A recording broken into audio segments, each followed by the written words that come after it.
So as we get settled, let me just introduce myself. For those of you, I'm not trying to be facetious, may not know me. My name is Rick Blangiardi, and I have the privilege of serving as the 15th mayor of the city and county of Honolulu. And behind me are the men and women of our team, whom you're going to get to meet in a little bit.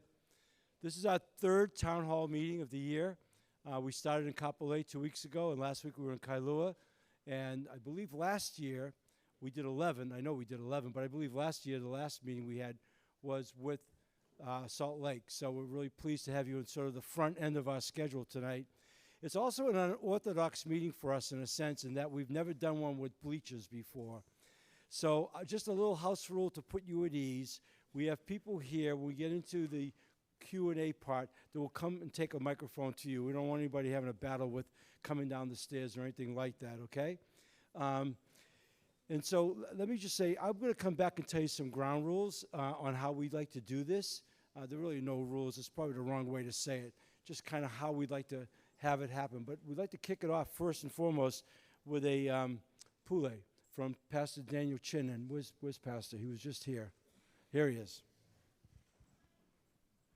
From Moanalua Gardens Church. Thank you, Mayor. I thought it was kind of funny, actually. He said, for those of you who don't know me, of course everybody knows you. You're the mayor of Honolulu. Anyway, but yeah, I just want to take a moment to say thank you to all of those of you in our community. We're really blessed that we have a community of aloha and a culture in which we really care about our community. In fact, that's why all these people are here. So thank you, all of you leaders who are helping our community be a better place. I do want to share this, that, you know, really, as I was driving over here, the phrase that came to mind was aloha ke kahi I ke kahi, that we would love one another, right? And I think that's why we're all here, right? We're here because we love our community. But sometimes in loving our community, we start butting heads, right? Where it's like, man, I love our community, but we all have different philosophies in how we do that. And that's why I just really am thankful for all of you here, because you represent individuals. You represent families. You represent communities in being able to translate and interpret how do we love one another given our different philosophies. Now, one of the greatest things that we all agree on is aloha. Can you say aloha real quick for me? Right? Aloha is something that nowhere else has it except Hawaii. And when we say aloha, it's more than hello and goodbye. It's more than the shoyu that's on sale at Target. It is a way of life, right? It is a way of living. And that is the greatest thing that we have here. In fact, it's a law in the land, right? And so if you didn't know, aloha is an acronym, and it begins with akahai. Say akahai, right? And akahai is all about being kind and tender. In other words, it's choosing to control myself no matter what you will do, right? And that's one of the things. When we talk about ground rules, that's our culture, that we're going to control ourselves no matter what others may do. That's akahai. Second thing is lokahi. Say lokahi. Right, lokahi is all about unity, expressed with harmony, choosing connection over distance, and that's why you're all here. You and I know people who are staying away, but you have the courage, the aloha, to bring it in close. And then there's olu olu. Say olu olu. All right, it's about being agreeable and pleasant, listening to understand, listening respectfully to understand. And that's why you guys are great listeners already, man. You guys got olu olu. It's amazing. It's awesome. And then there's ha'a ha'a. Say ha'a ha'a. Right? Humility expressed with harmony. It's all about bringing out the treasures in one another. And that's why I appreciate it, and I wanted to thank the mayor and all those here behind me, because you guys are bringing out the treasures, the gold in our communities. So thank you. So that's ha'a ha'a. And then the last one is ahunui. Say ahunui. Right? Ahunui is patience expressed with perseverance, in which we may prioritize our time and our relationships. And so I don't want to waste any more time, because you're here not to hear from me, but to hear what our leaders are doing and to ask questions. But if you wouldn't mind just bowing your heads with me real quick as we just pray, just a real quick prayer along these lines of aloha. So Father God, as we come together tonight here in this gym, Lord, we pray for your aloha, that your aloha would fall upon this meeting, upon this time, so that whoever speaks would feel your aloha, and the questions that are asked would be filled with your aloha, and that we would have aloha from you, aloha for one another, and aloha for ourselves. We pray these things now. In your name we pray. And everybody said, amen, amen. All right. Thank you, Pastor. Thank you. I want to do a couple of quick introductions. We have from our city council. I see her right here in front of me. Councilmember Val Okimoto is here. And I think somebody told me Tommy Waters just walked in the house. Council Chair Tommy Waters. And I also think Radiant Cordero is going to come. If she's not here yet, she's here. Radiant, there you are. Radiant Cordero. Thank you. Okay. And Representative Linda Ichiyama's here. There you go. See, I told you. In my mind, done. I got it. Anyway, thank you for being here. Sam. That's right. I'm sorry. Sam Kong is here. Sam, good to see you, sir. Good to see you. Thanks, Don. Okay, so that said, I just want to make one other introduction. And I don't want to embarrass him. He's here tonight as a civilian. One of the things we've really prided ourselves on as a group is really we've worked well with our military, despite the fact we've had many challenges, unprecedented challenges, not the least of which was Red Hill. But they've been great strategic partners for us in so many different things that we're trying to get done with the city and county. And tonight, not the least of which in this area, Captain Mark Sohaney's here. I saw him. There, he's sitting right up here with us. Great. Thanks for having me. You're welcome. What do you want to say? Well, hey, aloha. Mayor, thanks for inviting me. This is such an important community engagement.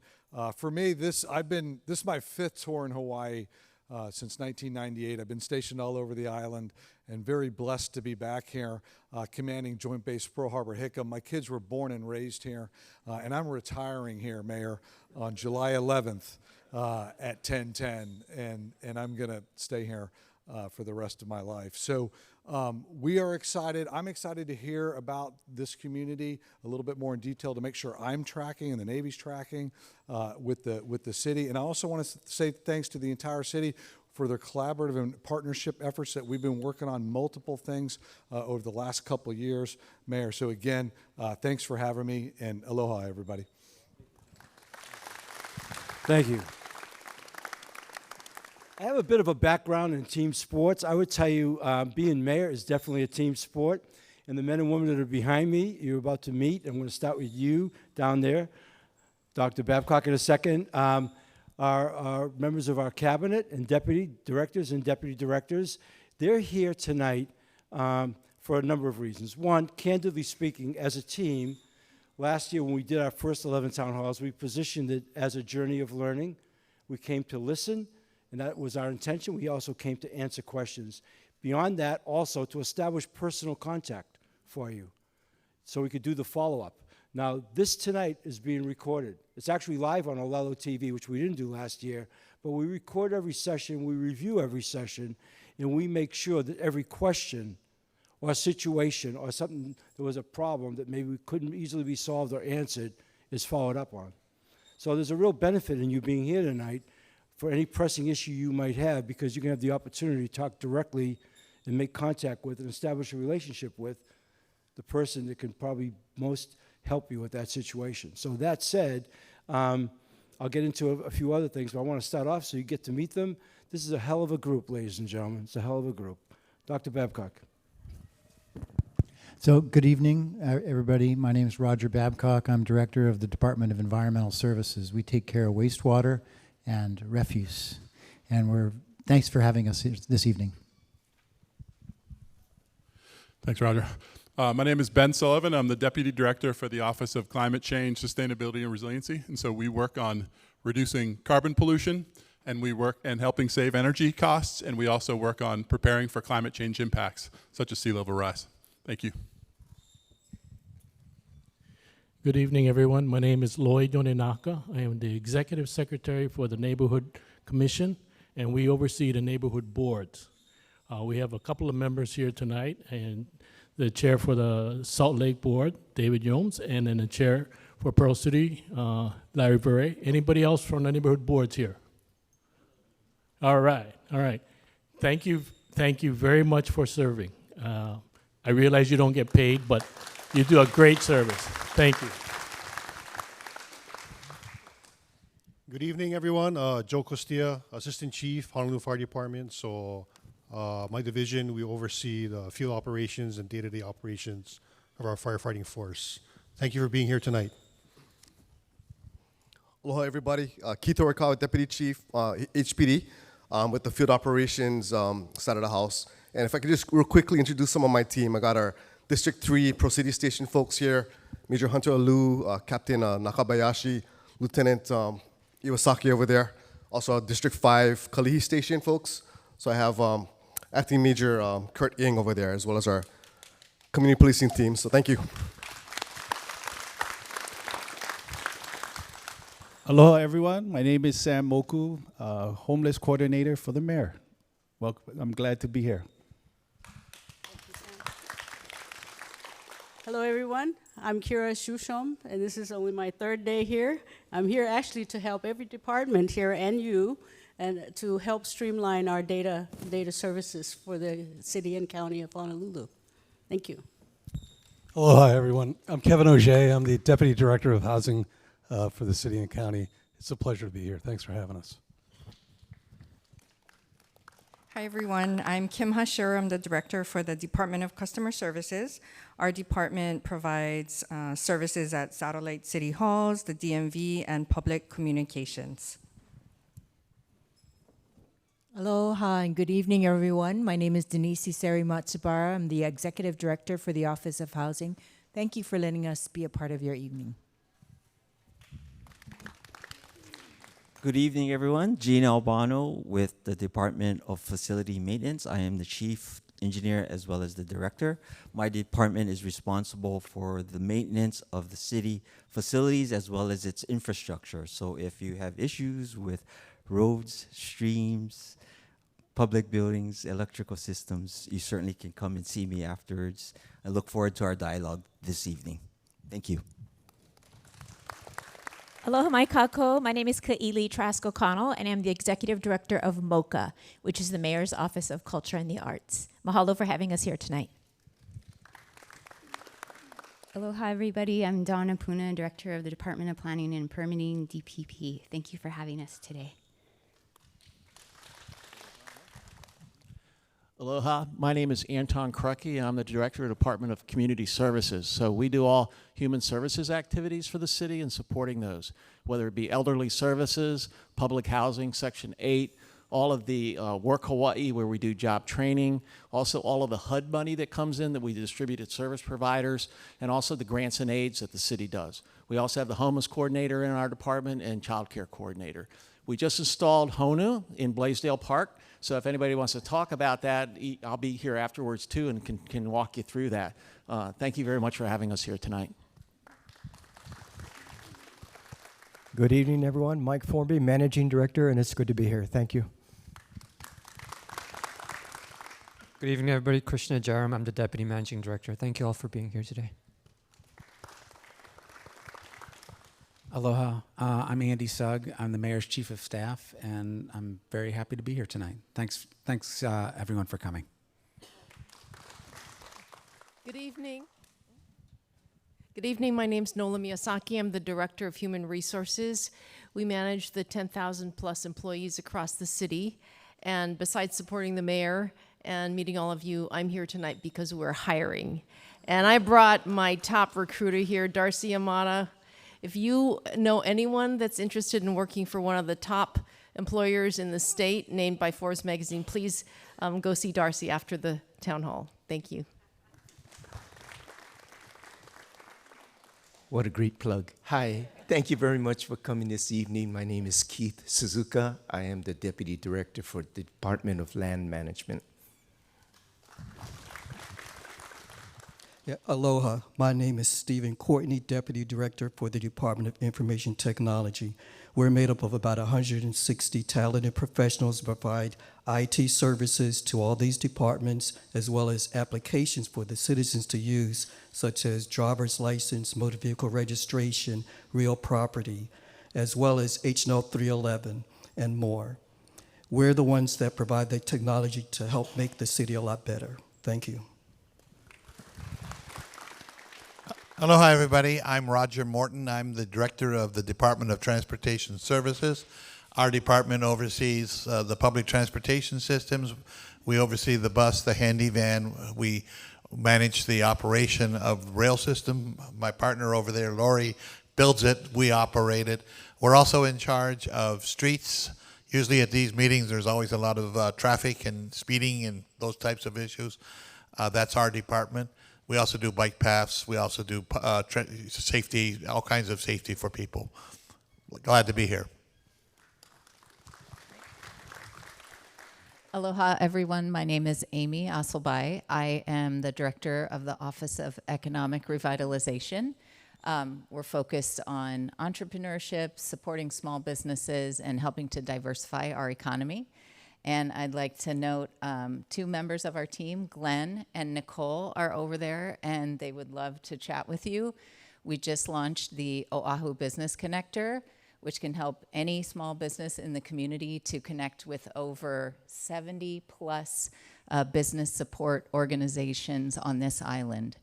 So we welcome you to grab a flyer if you're not a business owner and hand it to your friend who might need some help accessing funding, taking a class on how to utilize social media or marketing, whatever it may be. Thanks. Hi, aloha kako. My name is Keha Pu'u. I'm the Deputy Director of the Department of Parks and Recreation. We strive to serve community by offering recreational opportunities through our parks and our facilities like this one we're all here at tonight. Botanical gardens, programs, events, and all the city trees. Mahalo for having us. Aloha and good evening. My name is Robert Harder. I'm from the Department of Emergency Management. And if you don't know who we are, we're the ones that get to work with all these wonderful folks to prepare for, respond to, and recover from disasters that may befall us. And don't forget, this is Tsunami Awareness Month. Aloha, everyone. I'm Carrie Castle. I'm with the Budget and Fiscal Services Department. We have about 300 people in BFS, and 2 of our divisions include Treasury and real property taxes. It's great to be here tonight and nice to have all of you here. Good evening. Good evening. My name is Lori Kahikina, CEO and Executive Director of Honolulu Authority for Rapid Transportation. As Roger mentioned, we are in charge of constructing and building the rail system. Thank you. How's it? My name is Haku Millis. I'm the Director for the Department of Design and Construction. We execute the city's capital improvement program. Thank you. Good evening. My name is Ian Santi. I'm the Deputy Director of the Honolulu Emergency Services Department. We have the ambulances, the lifeguards, the city health services, and our core program.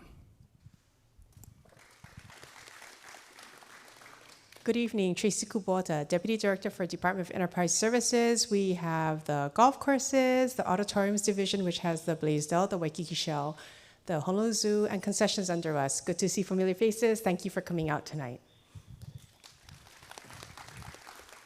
Good evening, everyone. My name is Erwin Kawata. I am the Deputy Manager at the Board of Water Supply. Thank you for having us. Aloha, Ernie Lau, Manager for Honolulu Board of Water Supply. Aloha. And tucked away here in the stands, Jordan, I'm going to give you the microphone. I thought you'd be sitting out here. Aloha, everyone. Jordana Ferreira. I am the City and County's Early Childhood Resource Coordinator. Happy to be here. And these are 2 positions. You heard Kira say today's her 3rd day. Her title is actually Chief Data Officer, and that really evolved from some training and experiences that Mike Formby, myself, and a number of people on our cabinet had with the Harvard Bloomberg City Leadership Initiative. We were fortunate enough to be selected. We were one of 40 cities, 23 in the United States. The rest were on from 11 countries on 4 continents. It's been a tremendous learning experience with them as well, to see similarities in municipalities, not just in the United States, but around the world. But one of the things that we learned, and one of the things we pride ourselves on, is being decisive. But in that spirit of being bold enough to be decisive, you want to make the most informed decision. And so having a data officer for us, because the world and these situations are never simple. They're complex, they're complicated, nothing is linear. And so we want to be best informed. So with them, and we went scouring nationally, and we were able to find Kira in San Francisco. So it is only her third day, but I'm glad you're in attendance tonight. And this is how we move, lady. This is how we do it. Okay? So look, really simple. There are no really rules per se, but I would say the following to you. We didn't come tonight to make speeches, and we're going to ask you not to make any speeches. We're here to answer questions, you know. I don't want to be rude and cut anybody off, but, you know, we want to make sure we can cover as many different things that are on your mind. We're going to be here till 8:30. Then most of us will stay for a little while longer. That's ample time in our experience to answer a lot of questions to the best of our ability. I will answer whatever you ask of me directly. We don't screen questions. This is unfiltered. We'll take it on to the best of our ability. The only thing I will tell you is that we didn't come here to pander either. So if you ask a question, I'm not going to guarantee you necessarily you're going to like what you hear. But we're here to talk about the truth, you know, as best we can. But at the same time, we look at this job as solving problems. And we understand that every district has problems. And it's somewhat unique in each district, which is why we love having our whole cabinet experience this. Because even if some of these men and women tonight don't get asked a question, what I want from them, and as a team, what we want from each other, is an awareness of what life is like around the island, because things are different in the districts, okay? So that's why we're here. As I said, somebody will bring you the microphone. All I ask is we will be civil. Let's have a civil discourse tonight, and hopefully you will be the same way. And I know that if there's frustration on issues, maybe longstanding issues, there's a tendency to be passionate about that. We respect that. In fact, we respect the very fact that you came tonight and turned out for this town hall meeting. That says a lot to us about who you are, even if we don't know you, and that you care enough, and maybe perhaps there's enough on your mind that you wanted to be here tonight, and we want to make this worthwhile for you. Last thing I'll say is, since we have Captain Sohani here today, I had the privilege this morning, along with Scott Humber, to attend a change of command ceremony out of Pearl Harbor. And it was the head of the Naval Fleet, Admiral Paparo, was stepping down and handing over to Admiral Kaler, and then next month he's going to become the head of Indo-PACOM. But as we were there, I could not help but feel these men, all the people, men and women who were there in uniform, the incredible sense of responsibility they hold, because these guys talk at the highest level about national security and what Hawaii represents, not only to the United States, but for the world and what goes on here. And that sense of responsibility is really something that's above and beyond what a lot of people can understand unless they're in their shoes. I will tell you that we all operate with a sense of responsibility. Nobody up here talks about their jobs per se. They talk about the responsibility and their expertise that they've agreed to come on and serve this community. And so there's a real parallel there in the spirit of which we approach you, is that we do understand that we're here to try to help make life better with respect to quality of life issues. So just know that. I say that on behalf of my whole team. I'm anxious for you to hear more from them than their names. And Chair Waters, Val, anything radiant, anything any of you guys want to say at any time, just raise your hand. I will say this: we've had tremendous cooperation with City Council in all things we've tried to do. We've been in office for about 3 years and 4 months right now. First year was all COVID. All COVID. I'm not making excuses. We got stuff done, but not anywhere near like the kind of traction we've begun to have over the last couple of years. And so we're a team that prides itself on solving problems, as I just said, but a team with momentum right now, and we're excited about the road ahead. So with that, let's turn it over to you, and let's start with the questions and see who wants to go first. And we'll have somebody bring the microphone. Sir. Okay. This is Brandy. Oh, by the way, I should introduce our communications team. Brandy Heger from our communications team, Ian Shuring, Adam LaFavor's here, Scott Humber, Ian Shuring's over there, Scott Humber's here walking around, our director of communications over there, and Ryan Wilson. Where's Ryan? There's Ryan's back there. Okay. Ryan Wilson. Okay.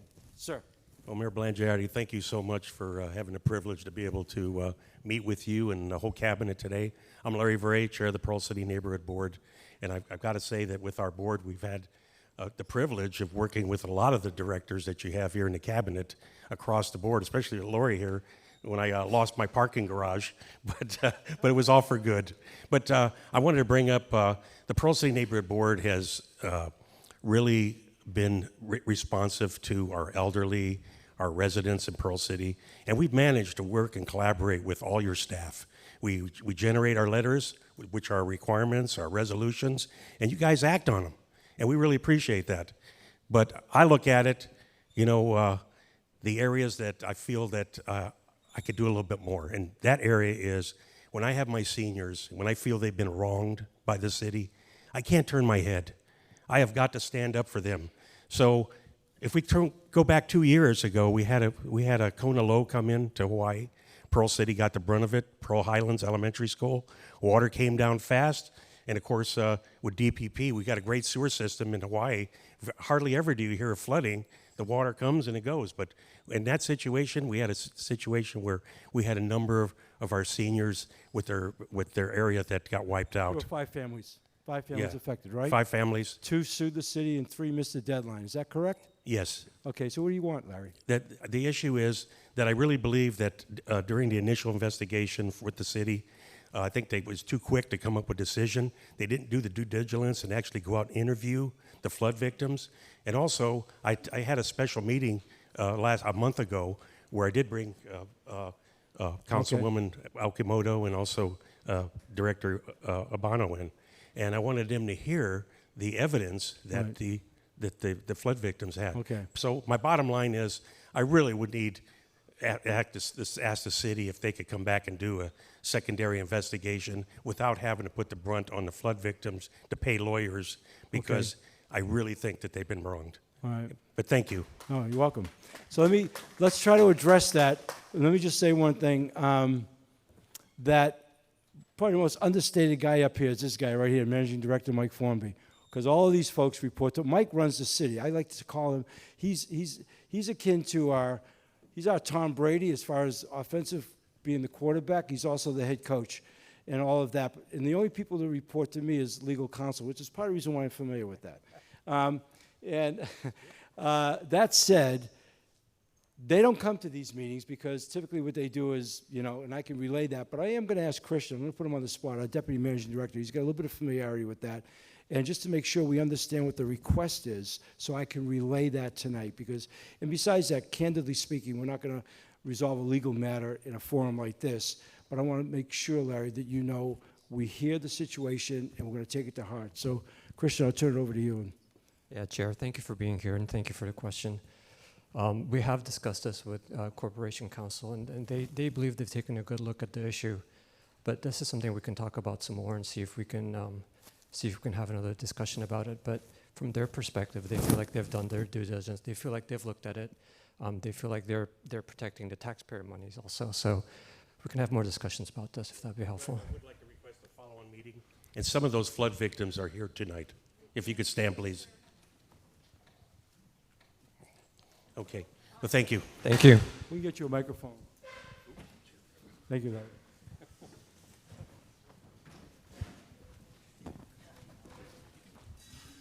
Hi, my name is Denise Saki, and I would say that my house was hit substantially by the storm. And if you look at the investigation that was done, all that was done, or at least that was provided to us, was documentation of the maintenance that was done on the Ho'omai'imai ditch, okay?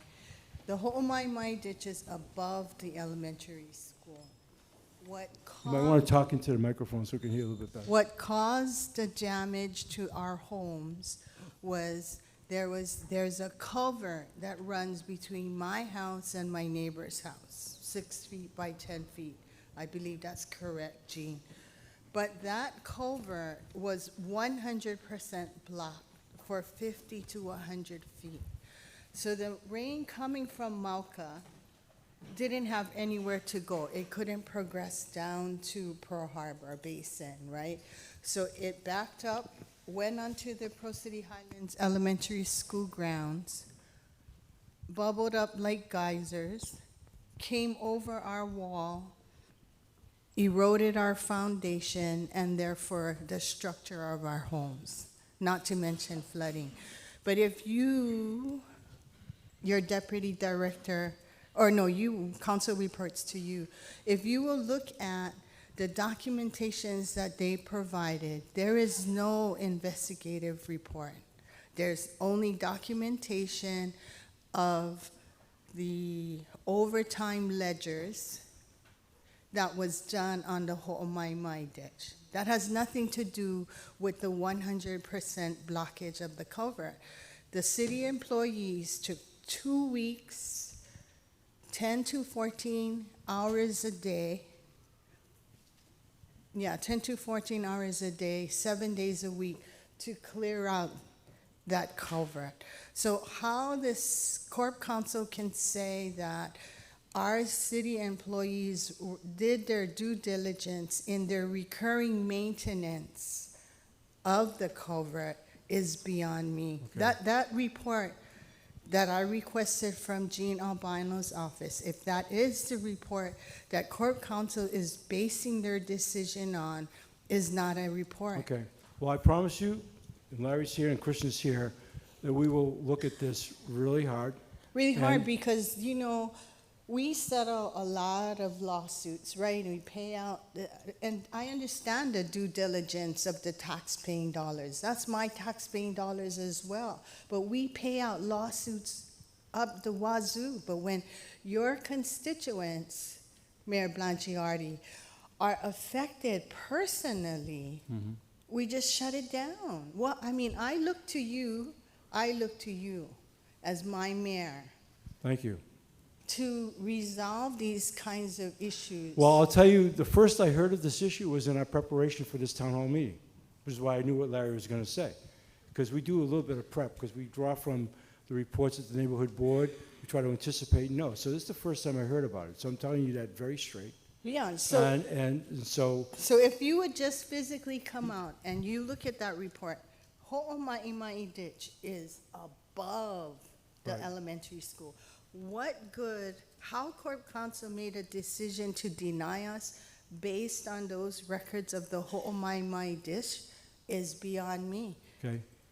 So Ms. Saki, either after the end of the meeting or right now, we can chat on the I'm side so if sorry, that's but helpful. this is That's so okay. frustrating. No, we understand. Look, that's what these are about. Yeah, It's I'm okay. sorry. No, it's okay. We hear you. I appreciate that.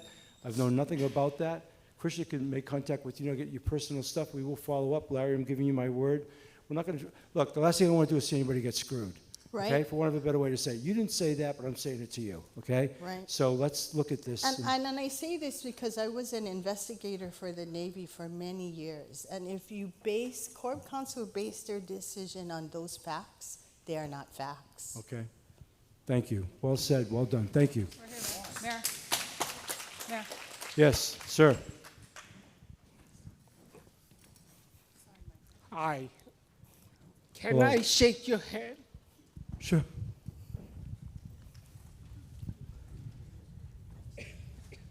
First of all, I'd like to know if Trump is around. If he's not, good. But you're doing a good job. Thank you. And thank you for coming out. You're welcome. And I was hired for MTL back in 1973 as the first mechanic, as a non-union member. Remember now, the bus company was all union and only promoted through the union. And Roger Martin came about a year after I came in. And we get good memories. Still handsome and young. we gotta keep it light because everybody get hoo-hoo about everything else. But I don't have no hoo-hoo. What I need is that my main concern and guidance from you is that back in 2003, when Ben Cayetano tried working with Hilton marina hotel, auto hotels. They was going to privatize the harbor. I've been surfing out at Alamana Bows from the 60s. And to lose 365 public parking that the kingdom gave to the state on an understanding that no commercial usage. Now, the Senate or whatever, the legislature, they have I forgot the bill number, to privatize for 1 year to a private company. All right. Anybody here know anything about this? Michael does. Okay, I hear. Okay, Michael. I'll give you my microphone. So, Mayor, I just was going to say that this is a state issue, and it's Ed Underwood, I believe, in Dobar. Is that correct? Division of Boat. Yeah. And so we can take it down and pass it to the state, but we don't have jurisdiction over this issue. I understand. Yeah. But what I need is guidance on who I can take the step to. Okay. Because I get photograph from 03 when my son was 5 years old. And I don't want to cut you off. Michael's going to meet with you. We'll follow up with that. If there's 5 words I hate to use at a town hall meeting, this is a state issue. I hate to say that because it sounds like we're passing the buck. Run for the governor! Run for the governor! No, I like being mayor, man. Thank you. Nice to see you, Tony. Thank you. All right. Who's next? Thank you. Come on, there's got to be something from somebody.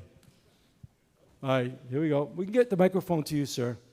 I don't want anybody coming down the stairs. It's the first time we've had a bleacher set up. There you go, sir. Well, hi, my name is Frank Yim. I'm a resident of Salt Lake for all my life. And thanks Your whole life? Yeah. Wow.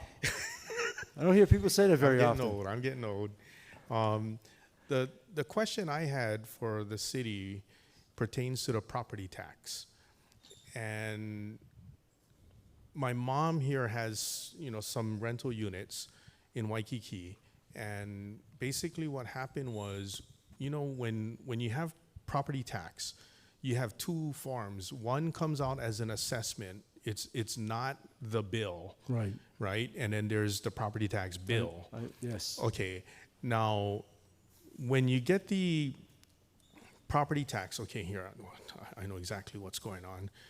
My father passed away in 2019, just before COVID.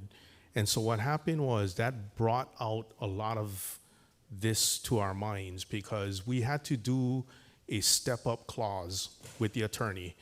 They said that he bought properties in 1970s, and of course, the value is much higher today. Sure. So we would get hammered with property taxes should I decide to sell, right, from the 1970 price to today. Depreciation, sure. So there's a step-up clause. The attorney says that you can do that, and then it'll move that value up to the current time when he passed away. Now, in order for you to do that, you have to get a licensed appraiser to appraise the property. And so, okay, so this opened a big problem because what happened now is Royal Kuhio, the units in there, and a lot of units around, even Salt Lake, they're leasehold. And we all know that leasehold properties are not as expensive as fee simple. Correct. And so when we get the city, when we had the appraisal from the licensed appraiser, he valued, say, for example, 180 grand for a 1-bedroom leasehold. Now, when I look at the city assessment that comes in and we are paying taxes based on that number, they're ranking it at $380,000, which if I were to turn around and try and sell that unit, you couldn't get the there's no way I could get the 300, but least. for some reason, we're being taxed at that high number. Okay. So basically, what did I do? I went down to the city and I challenged it. Appealed it. And so, we paid our $50 to go in and challenge it. There's a few of them, but I told my mom, I said, no, let's just challenge one. And so we did. And they told us that, you know, if the challenge amount is going to be $10,000 or less, then don't even bother. And I said, oh no, yeah, I wouldn't even bother. It's over $100,000 difference. Now, if you got 4 units, that adds up. Is there $100,000, just so I understand you fully, on the valuation or the taxes that you owe? No, the valuation. The valuation, okay. And so we challenged it, and basically we were sort of told that it's just the way it is. And I was like, you know, I'm not sure if the people of Hawaii realize this, that if you folks own leasehold property and you're renting it out, that property is going to be assessed at a fee simple value from the city. And I was kind of at a loss. Like, I mean, you know the feeling where, what do you do? I mean, do you just sit here and take that? Yeah. And it's been going on, I guess, for years. I know my dad had mentioned it once, but he was too busy, and so now we're looking at it. But what really kicked it off was when he passed away, and for us to get that step-up clause. So that turned on a light that, my God. Okay. I'm going to bring up Carrie from BFS. She's our deputy director. Hey, Carrie, we'll see if we can give you some kind of answer or direction here that makes some sense to you. I'm not so sure. I'm not I hate to say this, I'm not a tax guy. Right. Hi, sir. I'm Carrie. Sorry, I missed your name. Frank. Frank. Thank you for that question.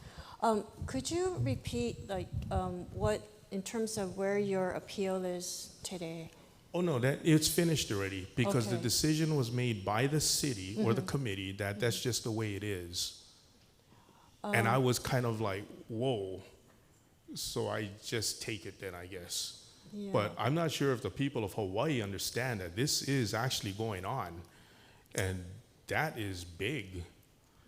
I would have hoped that when you appealed your assessment and you went to the appeal process, that they would have explained other than just, this is just the way it is. So I'm sorry that that was the feeling that you received, that there wasn't enough explanation. But I would be happy to take your name and see if we can provide further explanation as to why your appeal may not have been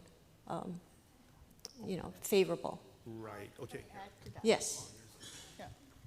You see, the thing is, when I said that our certified lawyer, he assessed it, he went there and he assessed the property at X amount of dollars. And the reason why we challenged it was such a big difference between what we got from the, what is it, the city or the state? The cities. Yeah, okay. And so, you know what else we were told? Your lawyer is supposed to know that all that property, lease or fee, is assessed straight across the board as feasible, regardless of whether it's lease or not.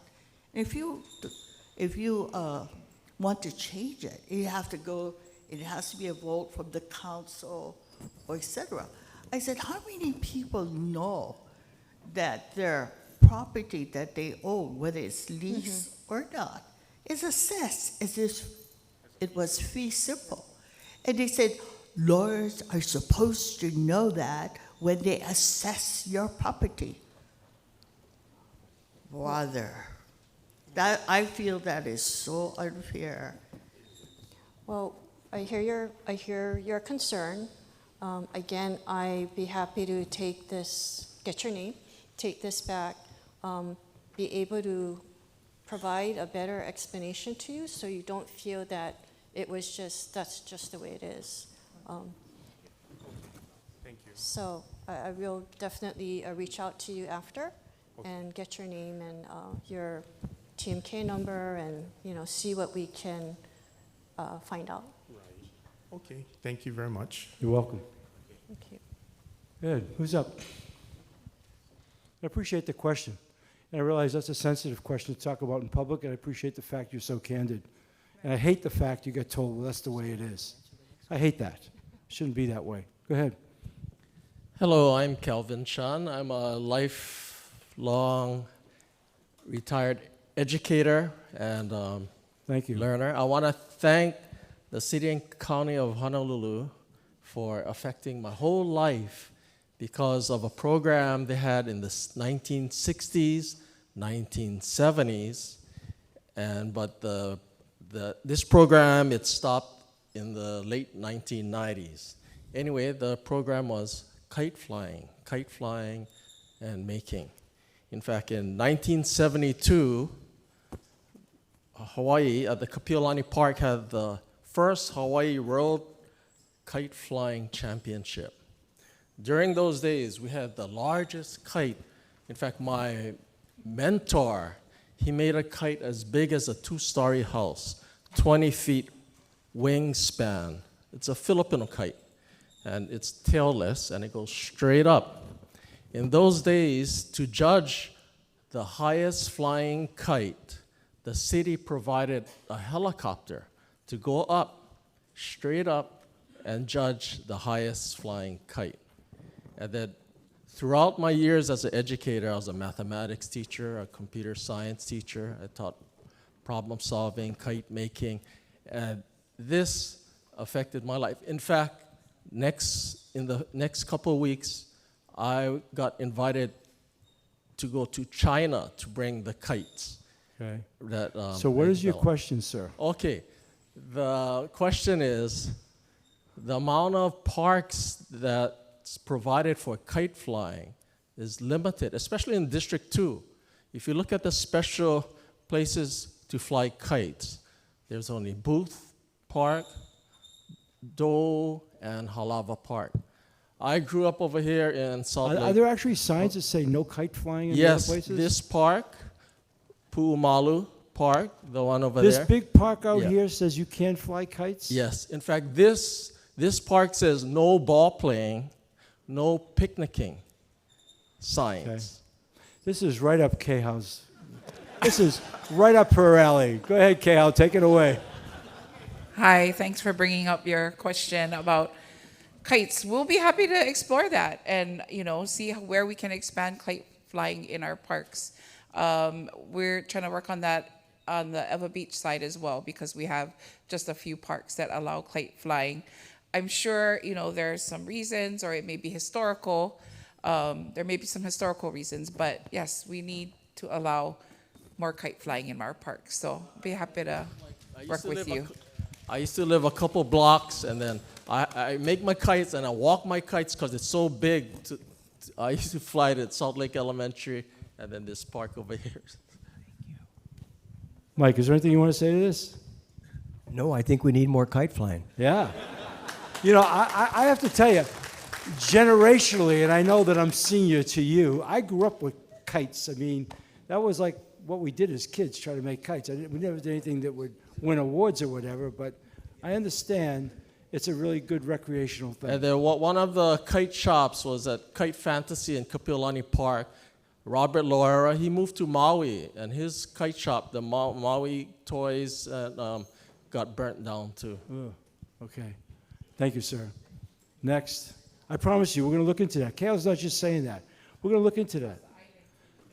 Yeah. Yeah, when do we get to be, how did that happen? We should be flying kites with the wind today in the park out there. I mean, can I just say one editorial thing just to give you a perspective? One of the things that we learned last year in the 11 town halls was if there was a common denominator, because as I said earlier, the districts are all very different and people have unique problems. But as we looked back after we finished the 11 of them and said, okay, what did we hear consistently in each district? So much of it had to do with recreation in parks and how people play. And the lack of swimming pools, are swimming pools, gymnasiums are not gymnasiums, fields, the maintenance of those fields.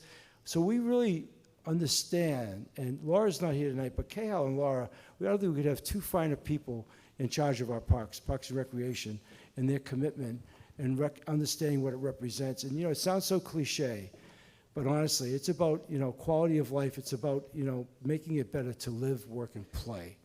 Okay, so I know that. Jim Mendoza.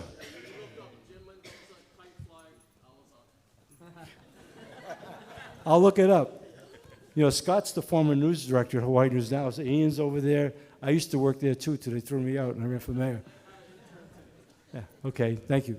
Hi, Claire Tamamoto, ʻAiea Community Association, but lifetime whatever I am.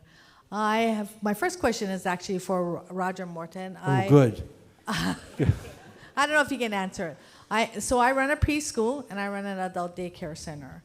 At our preschool, we can't go to a field trip because everybody knows there's a bus shortage or driver shortage. We've had our reservation. We asked for this reservation in August, and they've been booked.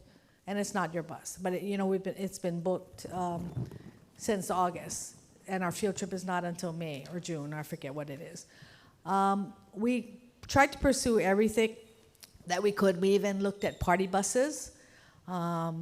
And we even pursued trying to use the regular bus system. I know that you don't want to compete with private sector, but they cannot fulfill the need. And so is there a way that we can somehow pay for a bus so we can get these kids from their school to the theater at Hawaii Theater, and at the same time, and that's one question. And the second question is, in our adult daycare, we have about 6 or more handy vans that come every day to transport our seniors, and they come one by one. Is there a way to coordinate that so that one can pick up 3 or 4 people and drop them off? I mean, it's kind of a waste of services to just do one. Nice to see you, Claire. It's been a while. So let's go through those. I could tell the way she said Roger Morton that she knew you. I could just tell. There's history there.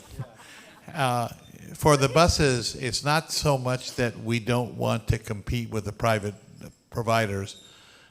We're prohibited by the Federal Transit Administration from doing that. And the penalty that we have is we lose our federal funding if we violate that really strict rule that they have. There are only a few exceptions to that. One of them is if we have something like APEC here or something like that, and all of the privates agree that they don't have the capacity to do it.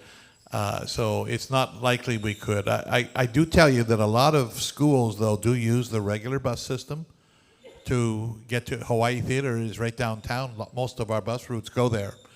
And it can be a learning experience for the kids, too, to go on the regular bus. So I encourage you to look at that.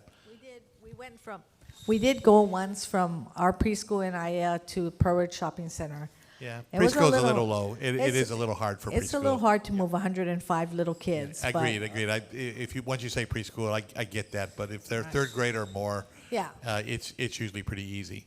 And I don't have a solution for that because of the restrictions that we operate under. Maybe For we'll the second one on the handy van, we provide all of the adult daycare riders that we have. They go every day, and so it's always the same riders. And our staff at OTS, at Handy Van, make those recurring trips that are always the same trip, usually the same driver, usually the same people on the van, because they're scheduled as a recurring trip. And I don't know why that we are doing it inefficiently. But Claire, if you give me the name of the school after, I guarantee you I'll find out tomorrow. Okay, thanks. Great. Thank you, Roger. Thank you. I have other questions, but I'll share. It's okay. And I'll stay later, too. Sir? Thank you, Mr. Mayor, for coming on. You're welcome. A couple of questions. Can you give us an update on police recruitment? Because I understand we shot a lot of police officers and we're going to have difficult time servicing the 911 calls. That's a really concern for the neighbors. I know. in Pacific.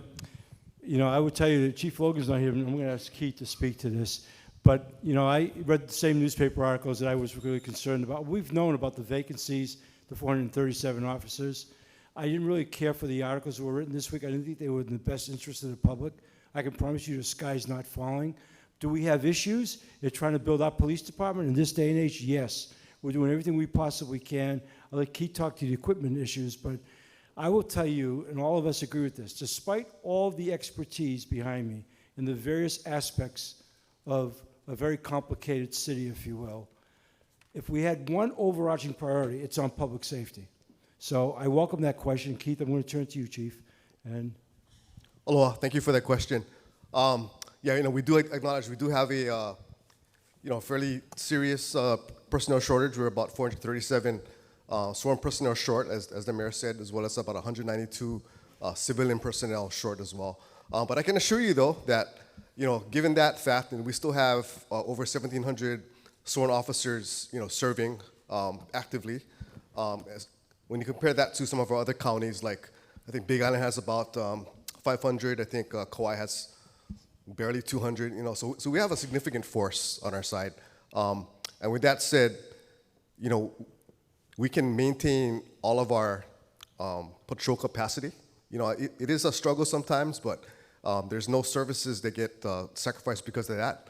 So as far as our ability to investigate crimes, even on the investigative side, we don't stop that, and our personnel shortages don't affect that. We do surge some of the non-patrol positions, to those more important ones as needed. But on the flip side, we are undergoing a very aggressive, recruiting drive. We just offered a new $25,000 recruitment bonus. It's going to be in effect for the next class.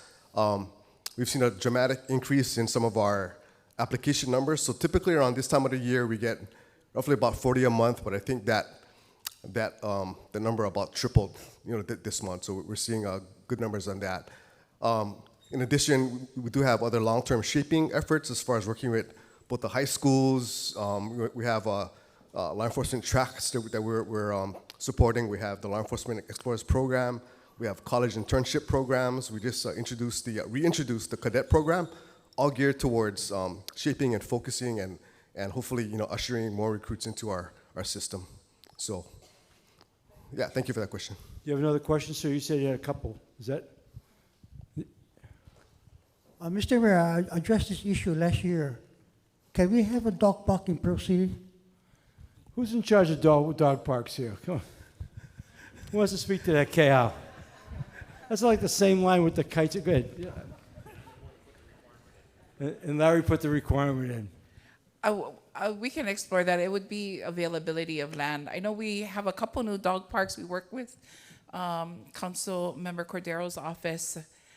I'm not from this area, so I'm not sure where they are. We have Hoaloha, and I think one in ʻAiea that we just created. Are they not near where you live? I sent you folks a letter that I suggested that Blaisdell Park on the Diamond 8 side, on the other side, but of the parking lot. That's the first suggestion. The other one is at the Waiau District Park. Oh, that's in front on the Kahamanu side. Because one of the criteria I suggested was, one, you gotta have parking. Two, the area is not to be used by teams that use it to practice sports. Yeah. So that was the two criteria. I wish you folks look at it. Thank you. Yeah, I promise we'll look Thank at you. it. And for what it's worth, since I have a little dog at home myself, it's I'm not against dog parks, just so you know.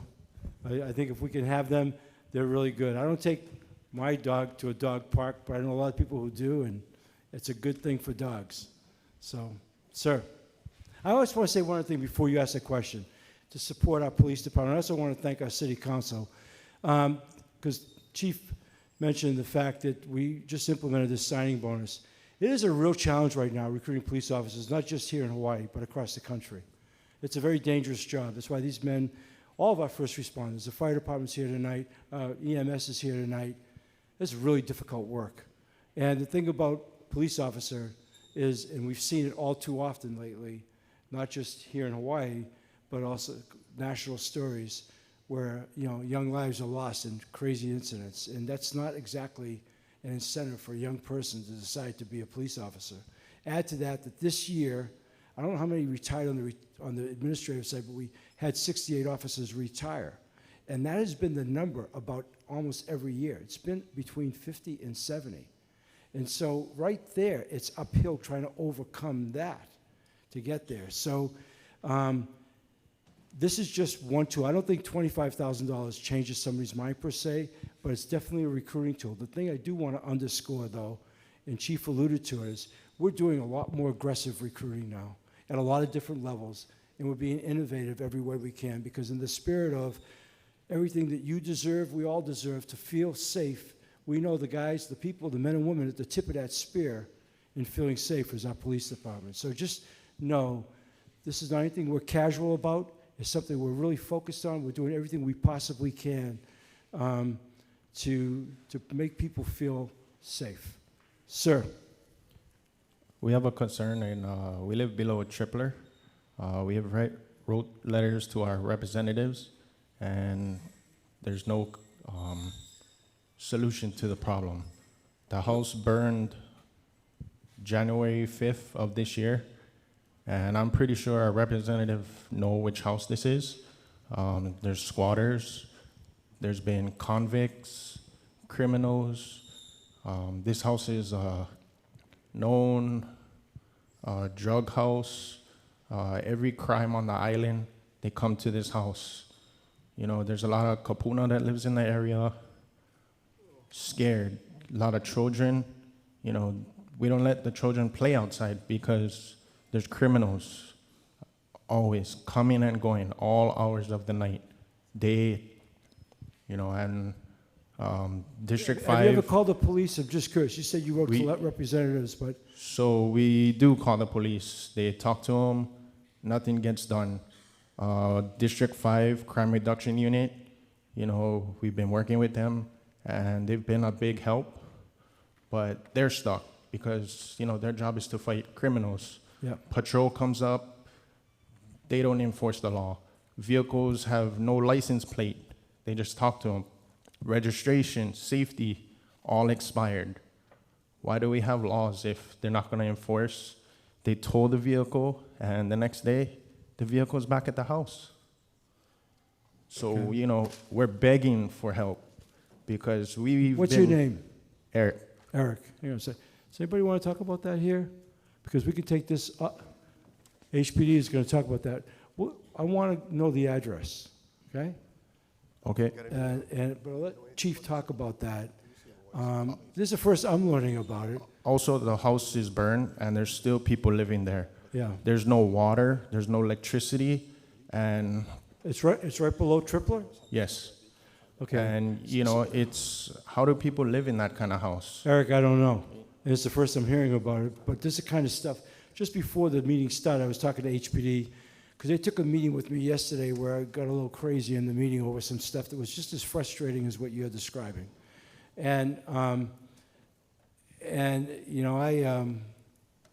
know, we need to be more assertive. Let me put it that way. I'll let Chief answer I mean, I that. can show you videos. I have Eric, 3,000, you know, you. but Eric, I know believe you don't want to see it right now. No, but I believe you. And it's not a question of that. Sir, Keith?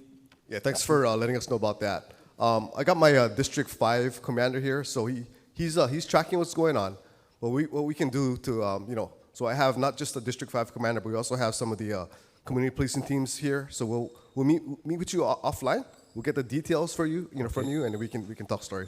All right, thank you. Okay, thank you. And Mike's going to get, I think, your information, Eric, or so. You know, one thing I've learned in getting older, there's a couple of things I've learned in life. One is that people grieve differently. You know, I've really learned to respect that. What might not be anything that saddens me, perhaps, could really almost destroy somebody else, and vice versa. I've never tried to judge anybody by how they might grieve at something. Could be a loss of a sibling, a family member, could be a pet, whatever, different reactions. I've learned to appreciate and respect that. The other thing, though, especially in this job as mayor, that I've really learned to appreciate and respect is that people fear differently. And, you know, what might not bother me again, or maybe would bother me, might not bother you, but the other way around. And it's that fear that we talk a lot about eliminating, aside from can't put everybody behind, but it's that fear that shouldn't be allowed to go on, like Eric was describing, especially if kids are being affected or people in the neighborhood and so on and so forth. So we take that stuff really seriously, and we'll do everything we possibly can based on that. People have a right to not have to live in a neighborhood and fear a situation. We're supposed to be able to take care of that. That's our responsibility to you. Okay, next. You want the microphone? You're right there. Oh, okay, right here to my right, we'll come back to you, okay? Yes? I've lived in Salt Lake now for 14 years. This is concerning the Saturday community farmers markets. In Salt Lake, the Saturday farmers market used to be very vibrant. Then came COVID, and most of the vendors left and never came back. Now we're lucky if we have 2 vendors on a Saturday. So my question is, what can the city do, or what is the Well, city doing was the city bring them- sponsoring it before? Was it a city-run farmers market? People's open market? Yes, so what I'm wondering is, what could the city do to maybe Lots. encourage the vendors to come back, either Yeah. incentives or something else? Yeah, that's a great question, because that's a vibrant part of a community and a really good farmers market. Not only a lot of fun, but people make some money on it. You also get some really good prices on stuff. Anybody want to talk about that, Kehal? Yeah. All right, Kehal, your night tonight, Kehal. Yeah, I forgot. Yeah, we manage the people's open markets as well, and it has. I mean, the model. You know, I'll be very honest. The model hasn't changed much since I was a child going to the open market back in the '80s. A lot of our vendors are, getting on in age, so it has been a little bit more difficult to attract them back. We are in a space right now of trying to rethink how we do our open markets, and then we just have a lot of competition nowadays, right? There's a lot of farmers markets all over the communities, so they're not quite attractive as they were, when they were the only market to attend to. So I don't have a clear, concrete answer for you, except to tell you that we are aware that this is an issue. It is something that we are thinking through, and we're trying to think through some solutions, and we welcome any input. Yeah, Sorry, when you say we that's my take real care of these answer. open markets, what have we done though historically? I mean, what was the model? So it is. We have it. It's hosted in our parks, in our parking lots, and we actually have one in front of near Honolulu Hale also. So we host them in our parks. They move. They're a moving market, so they'll start in one location and stay there for a couple of hours, and then they'll up and move to a different location. So that Is that like the too- one I see in front of Blaisdell on Wednesdays? Is that the same thing? No. No? Okay. Thank you for that. All right, all right. Okay. Mahalo. Yeah, mahalo. I promise you we'll have a conversation about it. Sir, no, I promise we go to her first, okay? Thank you, sir. Hi, Mr. Mayor. Just want to say thank you that I'm so proud that I'm here today. But I just wanted to ask, after my son's story had aired on the news 2 months ago, I haven't heard from HPD about reopening my son's case, and I wanted to know what's going on. Okay, I remember you. We met in Nanakuli. Yes. Well, actually, it was in Maili. It was Maili. Yes. Yes. Chief?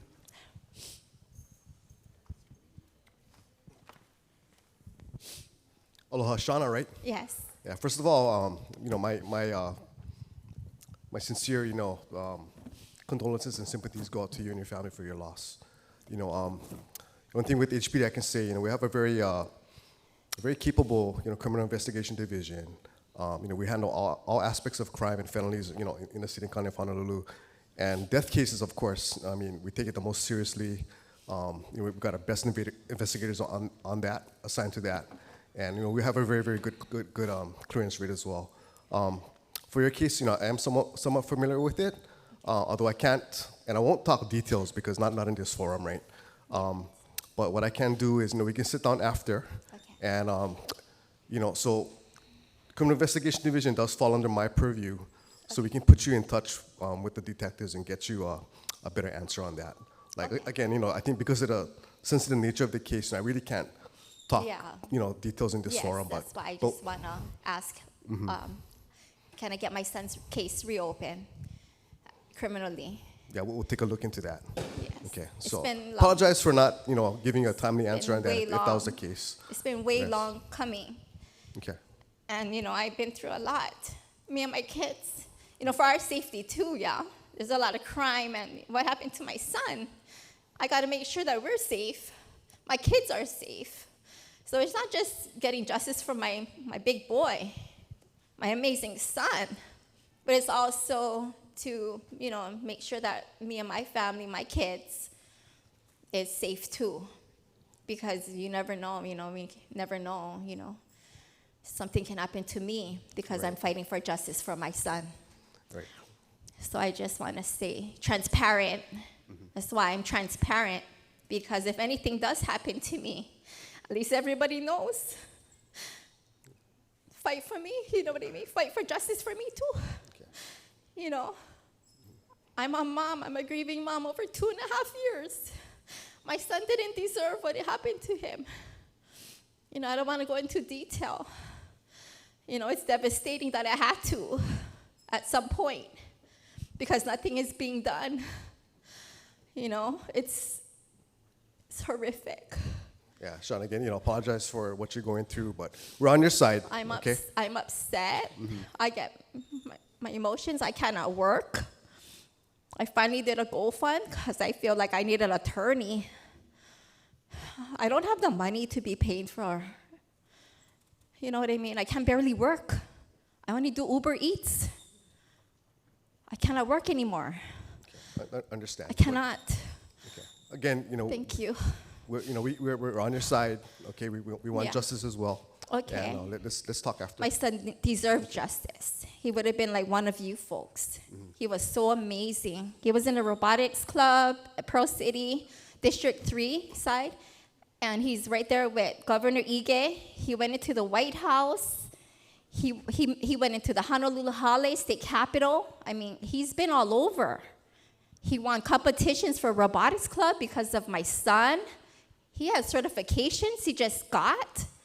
My son was amazing. He was only 21 years old. I need justice for my son. I cannot live like this. I cannot just let it get swept under the rug. This is not an undetermined case. All right, thank you. Thank you. Thank you. We'll follow up, Chief. Thank you. All right, tough segue, sir. As far as zoning and when people ask for exceptions to zoning in habitational areas in my neighborhood, is there a rubric if they decide to deviate from whatever the occupation is for that area? So, we have people who are setting up old folks home, on our street. It's a street that doesn't have sidewalks and stuff like that. We have a lot of elderly and kids that live in the neighborhood. And if there's a decision that goes to allow people to augment, commercial activity in the neighborhood, Yeah. is there a rubric for it, to make that decision? Yeah, well, I don't think they can do that, first of all. I think Dawn was over in the corner. I'm going to have her come up. Dawn Apuna, Dawn Takeuchi Apuna, is our director of DPP. I'm sure she was over there talking to Eric about maybe eminent domain and taking over that place, but go ahead. Did you hear the question? No, I'm sorry, I missed the All right, question. Can so you if repeat you it? just- About changing, making a change to the zoning for a habitational area for commercial use. So I think they're allowed like maybe 6 beds for, having elderly live in the home or whatever. And they built a huge house and they're trying to up the number, right? They made this big investment after the fact, and then they go in to ask for an exception. Is there a rubric, to make exceptions to zoning? So is it like a group facility, group living facility? They're trying to get it to that point. It's owned by a family, right? And so they're going to be caretakers, and they're going to have beds in it, and so they built out to the max of the entire property, and now they want to use it for more than just the 6 beds or whatever it is. They wanted to. Well, we can get the address. We should look at that. Yeah, We'll yeah. send in some inspectors out. You just don't get to do that. I Right. guess if I understand, that's what your question. People just don't get to automatically change zoning Right. that way. It doesn't, so. Right. So if they have some kind of facility, group living facility that's not allowed, then we would send our inspectors to determine if Well, that's. they haven't, I mean, they've applied for it. They haven't actually opened it up yet. So right now, it's been built for like 2 years, and they've been trying to get the exceptions. My neighbors have said that they got it. I'm just asking. We'll get if the there's a address for rubric you. for it. Okay. Let's get the address, we'll check it out, we'll get back to you. Okay. Yeah. The other one, a couple other ones. One is pool hours in ʻAiea. I can't use it. Working people can't. It's closed at 4. Swimming pool yeah, hours. the swimming pool. In ʻAiea. Okay, you're on the spot tonight, kid. Hi, sorry, and thanks for your concern. So, and that's a problem island-wide. We actually, over there on DHR's table, we have flyers. We're looking for lifeguards. You know, we have lots of vacancies across the city that includes parks, and so that is that's a huge reason for why we manage and have the pool hours that we do. So we need help. We are looking for a lot of good employees too. So if you know of anyone, you know, we have flyers over there on the table. We need lifeguards in But order if I can say to one keep thing the on our pools behalf, open. after the town halls last year, excuse me, Cal, we managed, and they were closed, in fact, Waipahu was closed for almost 6 years. We got both of those pools opened up, Pearl City and Waipahu, and they've been closed for a long time. Oh, they're beautiful pools. We just Yeah. can't use them, right? They're these great city assets. I mean, along with that, it's like, you know, trying to use the rail at night. You know, it's like, that's for, you don't have to answer that. I get it that you can't right now, but it's like, you know, you get to ʻAiea and you want to get out to Kapolei, use the rail, and it's, you know, it closes at 7, so you can't even, you know, I think use it. once, It's well, crazy. and Lori's here, and Roger's here. Lori's building it, Roger's running it. Look, this was interim operations initially. It was decided long before we got in office if and when we could complete what is now that first phase from East Kapolei to Aloha Stadium. Our next phase, which should be done before the end of 25, am I saying that correctly? Thank you. Okay. Is going to take us, you know, to Middle Street, and we're going to extend the hours of operation. We also know it's going to extend our ridership as well, because that will get us through 2 of the employment centers that we're currently not getting past, which is Pearl Harbor, both gates, and the airport. How can I forget the airport for a second? So we will expand those hours, but right now we're more concerned about ongoing construction on a timely basis, budget-wise, operational efficiency, which Roger and the team are doing a really good job.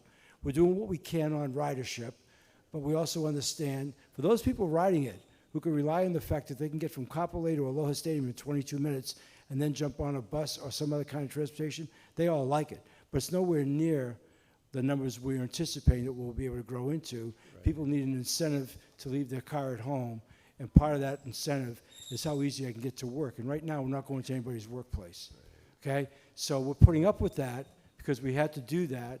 What I'm really pleased with, and Roger can embellish it, the statistics, because it's above the traffic, are really good. So these trains really operate on incredible efficiency as far as timeliness, and guarantee you, with the stops even, it gets you from Kapolei to Aloha Stadium in 22 minutes. So you have a question?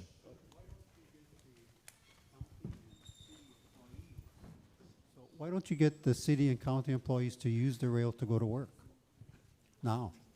Yeah. Start now. How would you do that? Make it a requirement of their job. Make it a requirement? If they work out at Kapolei, they got to use the rail to get out there. Okay, Roger.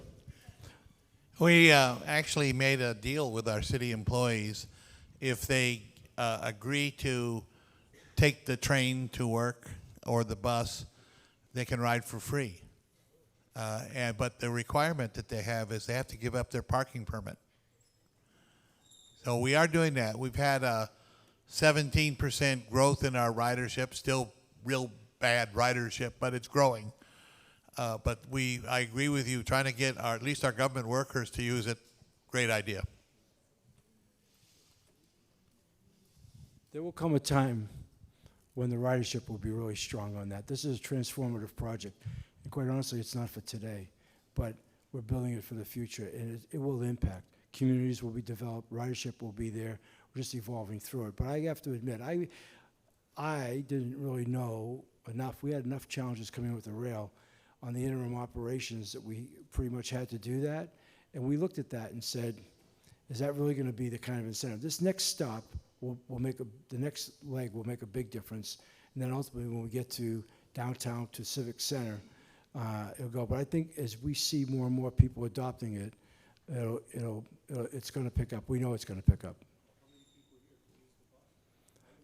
Yeah, a lot of people use the bus. You know, Roger ran the bus for more than 4 decades. I was thrilled when he agreed, because of such an award-winning bus system, that he wanted to do this on our watch, become a part of our team, and leave that and take over the ultimate responsibility after Lori's building it to operate and maintain it, because we wanted that experience. And we have a great bus system here. In fact, Roger, what is the statistics on how many rides we give a year on the bus? This always blows people away. Well, we are trying to struggle back from where we were pre-COVID, but we're about 150, 160,000 riders a day. And that's a pretty sizable number. Yeah. I'd love to get back to our 200,000. And, you know, during COVID, a lot of people stopped going to work or they started working at home. A lot of people during COVID, you know, we told them, as our message was, don't ride the bus unless you actually have to. So a lot of our folks went out, bought cars, and did all those things. I'm working hard to try to get them back, but that's we're still the 5th highest per capita ridership in the U.S. And that, you know, we got a small population. We're not New York City, and they're the 1st per capita, but per population, we're the 5th. Next question. Yes, ma'am. We have a microphone to you. Brandy's getting her workout tonight. Thank you, Brandy. Hustle. Hello, my name is Shar, and Hi, Shar. I was a former educator as well. And I think that part of this bus ridership thing is that you have to start young. So I live in ʻAiea, and I know there's a bus route, they made a special route that goes around by Gus Webling. There's also another one that goes around by ʻAiea High School. And I was telling the bus driver that it would be a wise idea, and that preschool teacher, if they could take elementary field trips where they get on that bus, go down to the rail, go out to Leeward Community College, go out to UH, and get off, and you have to partner with those people to have some kind of program for them to get off and get to maybe classes even for the high school where they can take them. Because once you make it possible for them to understand that it's a convenient way to get to school and it's not scary, then it'll be more, you'd have more ridership. So there needs to be more of a partnership with the DOE and UH in order to get kids, create programs where kids can get out there. Yeah, we did a deal with Keith Hayashi. Let Roger talk about it. This is his area. But we agree. We absolutely agree with you. Yeah. Absolutely agree with you on that. Totally agree. This 2 years ago, we started a program with DOE where we made bus passes, transit passes available to students, high school students. We have 30,000 high school students on this island. Last year we did 8,000 out of that 30,000. This is the second year of our program. We did 16,400 kids signed up for our program. It's a cooperative program with the Department of Education.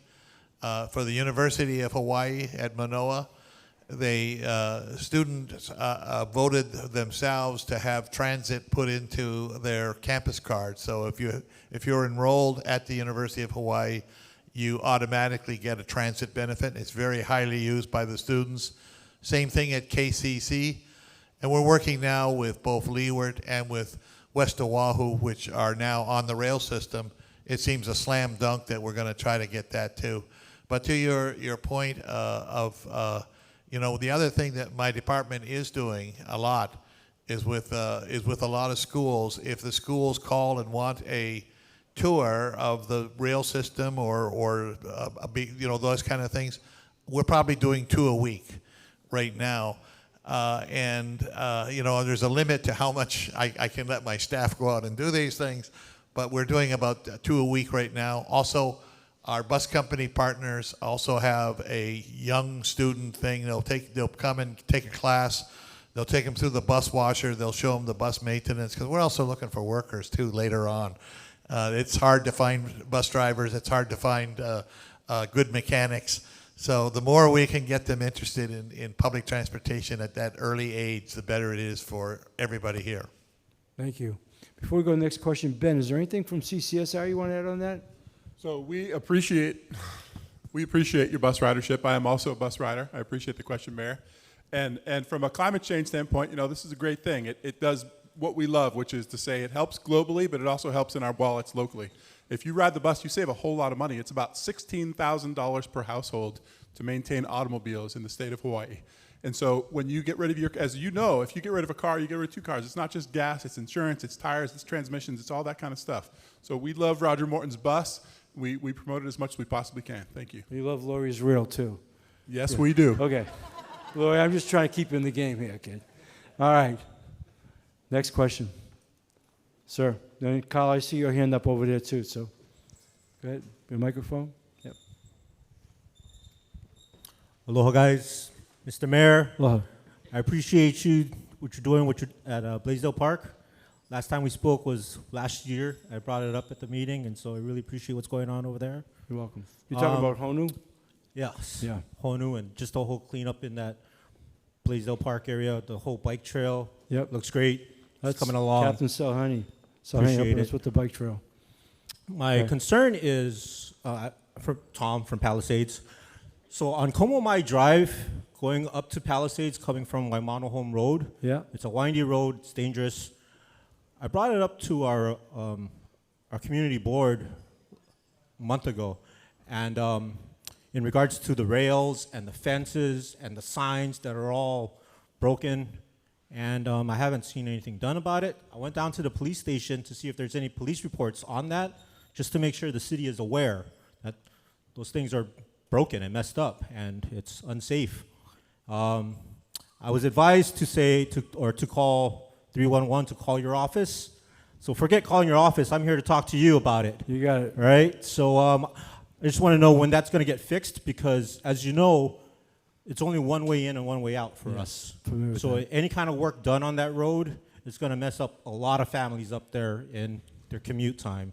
So, yeah, when's it going to get done? Okay. And, yeah, appreciate Well, since this is the first I'm hearing about it tonight, we'll turn it over to Gene Albano and make sure your answer is satisfactory. Gene? Thank you. Thank you, Mayor. We've met, yeah, at Neighborhood Board.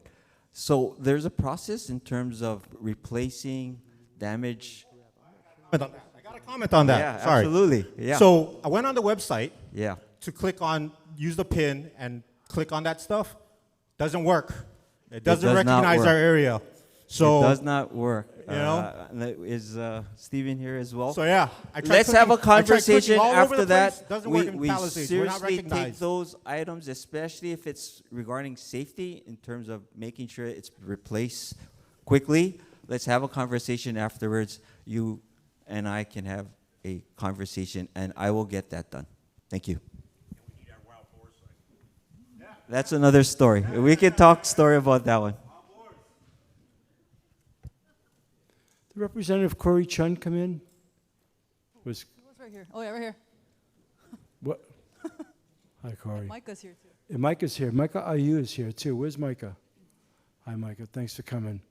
What the else? All right, who's got the next question? Hey, and so, we're hearing you, okay? We're hearing you, and we hear the frustration on that, and we will address it, okay? We will. I promise you that. All right. Since you're talking to me, I'm talking to you. All right. Okay. Go ahead. Who's next? Right here.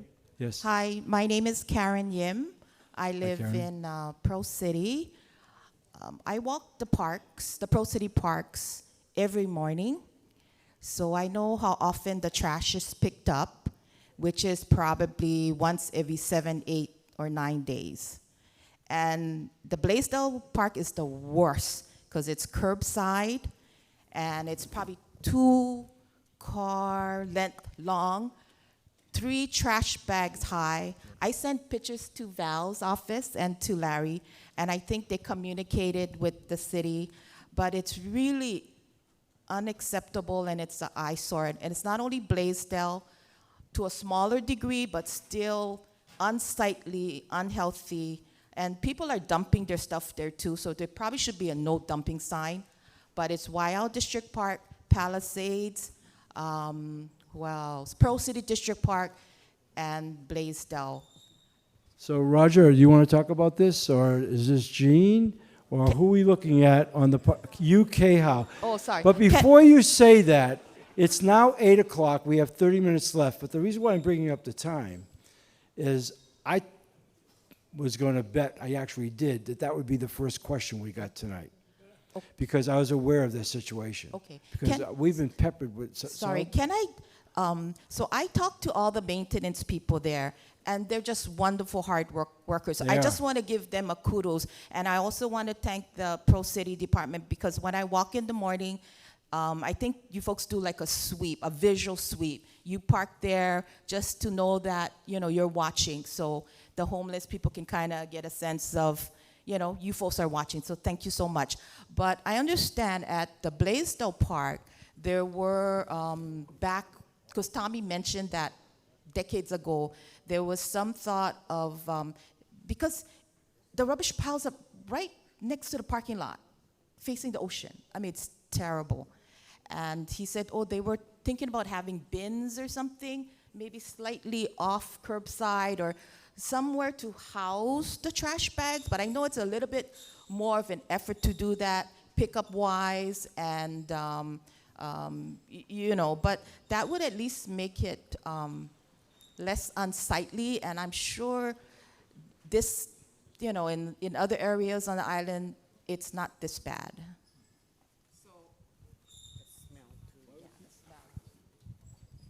Hi, thanks for bringing your concern. I too saw the email, I saw the pictures.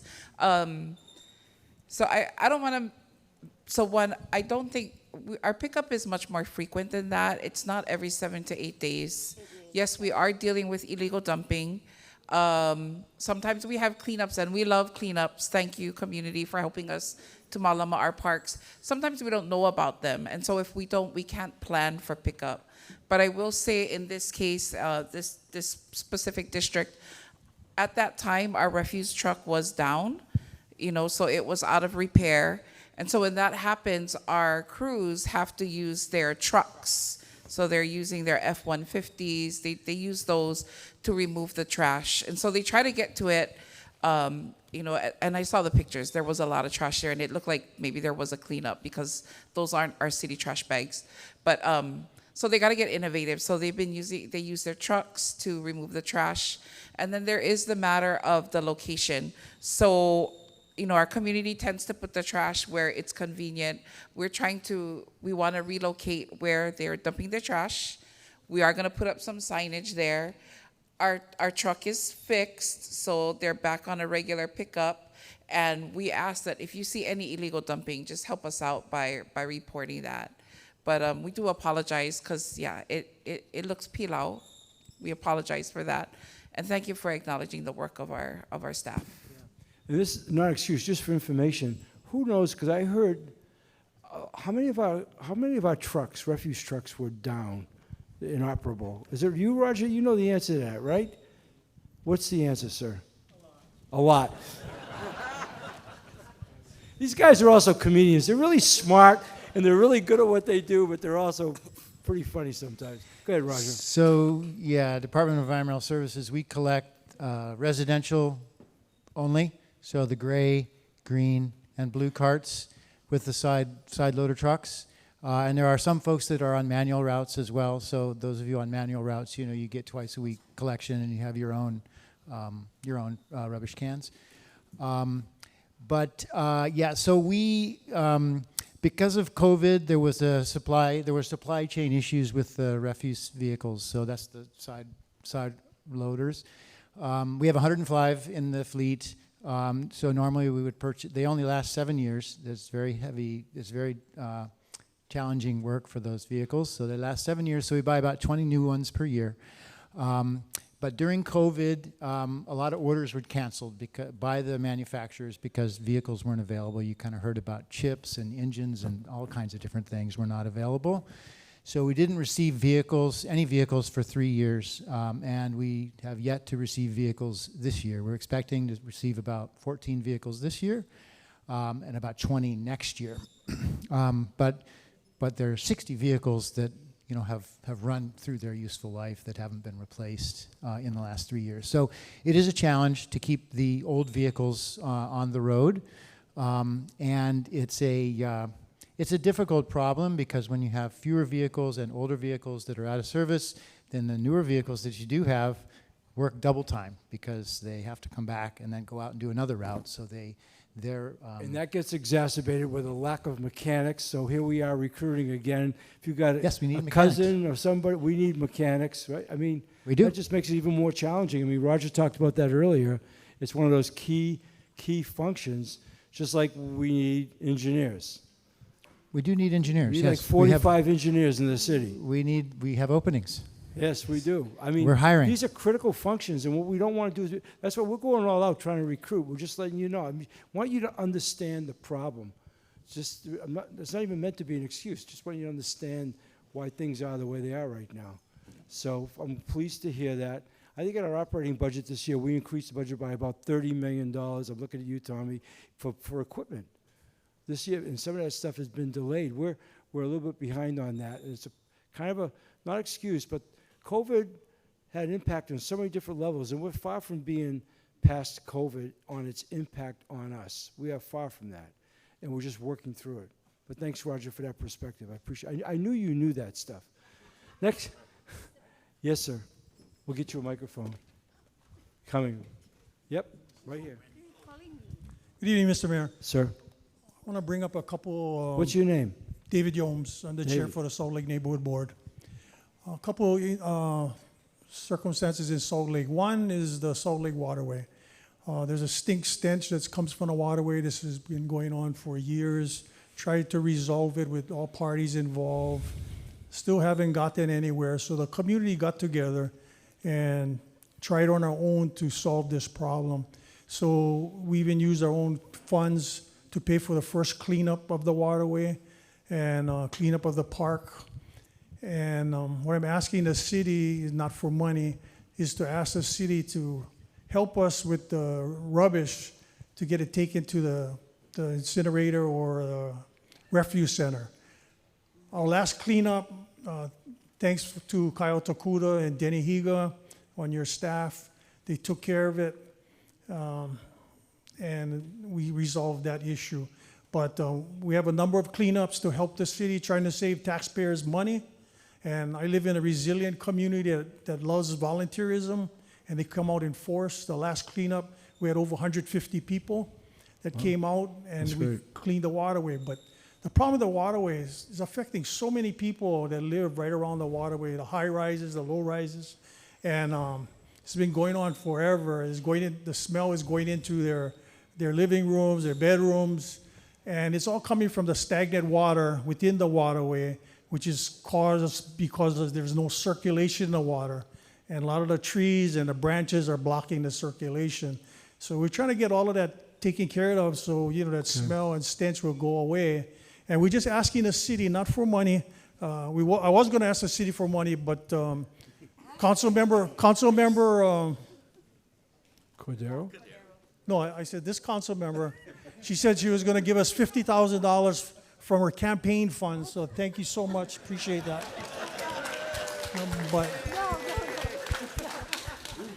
But anyway, we're looking for the city to help us take this trash out and take it away because we don't have the resources. I got a couple of guys here eager to answer this question. I hear you. If you can help us with that. Yep. And secondly, besides that, Salt Lake, 67,000 people, according to the last census I read, in and around Salt Lake. We want a Christmas parade for our kids in the community. We wanted you're pushing your luck. We're Christmas very parade. few. Come on, a Christmas parade. We're one of the last ones really? to have a Christmas parade. Really? So if the city can help us with that. I'm just kidding. I marched in 8 parades last year. And I kept saying, Who else has a parade? Who else? Salt Lake. Let's see what we can get done on that, David. I'm serious. But this other one, let's address. Why don't you should have a Christmas parade? I don't disagree with that. Go ahead, guys. Thank you, sir, for your question. Now, I'm a longtime Salt Lake resident. I grew up knowing Salt Lake when it truly was a Salt Lake. Salt Lake, however, is a private waterway. It is owned by the golf course. However, the city has tried to work with the golf course to see how we can collaborate in terms of cleaning the waterway. I have our drainage engineer speaking with the community, it's my understanding, Thomas Takeuchi, and he's doing his best to see how we can resolve the stench. That is my understanding of the situation. If it's different, let's have a conversation, but that is my understanding. I want Salt Lake to be Salt Lake as much as you want it to be how it was before. Roger? I just wanted to address the issue about trash and community cleanups. We very much support that, and any community cleanup that happens, and you'd contact our department, and what you usually have to do is you got to get a roll-off bin from one of the commercial companies, HDS or West Wahoo Aggregate, WOA. You know, the trucks that you see on the road all the time. They will donate the bin. They'll drop it off. They'll pick it up, and then we waive the fees when they bring it to H Power. So we totally support that. There's no limit on the number of cleanups that you can do that the city will support. As far as the ownership of the property, we're getting mixed messages for many years. My belief was that the city owns some of it, the Army owns some of it, and the majority is owned by the Honolulu Country Club. And the problem we're having right now is on the city side because of the storm drains that come in. If anybody know about Salt Lake, all the storm drains in this area filter into the Salt Lake waterway. The Army on top, on the Liamano Military Reservation, all of their storm drains come into the Salt Lake waterway.